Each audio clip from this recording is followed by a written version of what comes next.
Peace and blessings. It's me, Dr. Sabrina, and I just want to start today's check-in by telling you how happy I am to be checking in with you.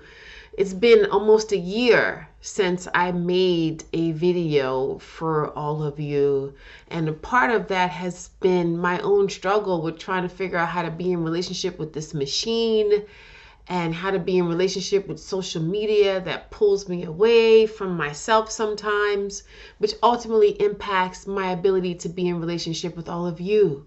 So I have landed at a balance between my desire to be with real people and the reality of my work. So what I'm planning to do is post videos of my check-ins once a week on Thursday. And I want to invite all of you to share your questions from your heart. And I'm going to share your questions from your heart out in the world. And I know that someone is going to say, oh, that was exactly the thing that I was thinking. So today's question is, Dear Dr. Sabrina, what do I need to do first to forgive myself?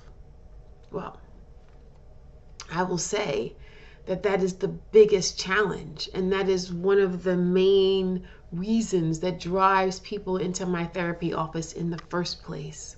And I would also say that if you've asked that question, then you've already begun the work, because you've begun to pose possibilities for yourself. You're already on the forgiveness path in asking that question.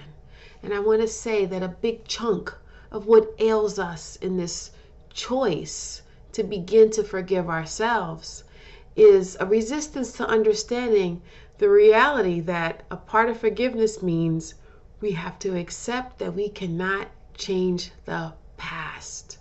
So self-forgiveness honors the fact that we have to be in the present moment, that we can glance at the past without staring at it. Did you hear me? We can glance at the past without staring at it.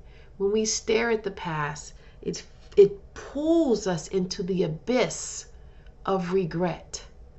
And the abyss of regret pulls us into illness. So the beginning and the middle and the end is a daily commitment to understanding that you can't change what you did, number one, and the acceptance of the reality that you unique, beautiful human being, was designed, that you were designed, do you hear me?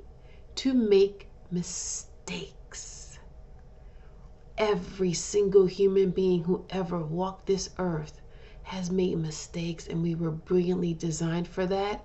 And then we were designed to learn from them.